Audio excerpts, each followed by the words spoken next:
Hello guys, ಇವತ್ತು ನೋಡೋಣ the great presidency university ಮಾಡುತ್ತಿರೋ ಸ್ಕ್ಯಾಮ್ಗಳ ಬಗ್ಗೆ. ಇದು ಸ್ಕ್ಯಾಮ್ ಅಲ್ಲ, ಮನಿ ಸ್ಕ್ಯಾಮ್. ಈ ವಿಡಿಯೋಸ್ ನೋಡ್ಕೊಂಬನ್ನಿ.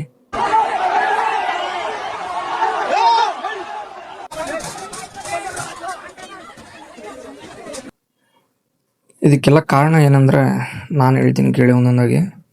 ಫಸ್ಟ್ ರೀಸನ್ ಬಂದು ಇವರು ಪ್ಯಾರ್ಮಾ ಮೆಡಿಕಲ್ ಡಿಗ್ರಿ ಅಂತ ಒಂದು ಕೋರ್ಸ್ನ UGC ಗೈಡ್ಲೈನ್ಸ್ ಪ್ರಕಾರ ಕಾಲೇಜ್ ಎಲಿಜಿಬಲ್ ಇಲ್ಲ ಆದರೂ ಸ್ಟಾರ್ಟ್ ಮಾಡ್ತಾರೆ. So the degree invalid.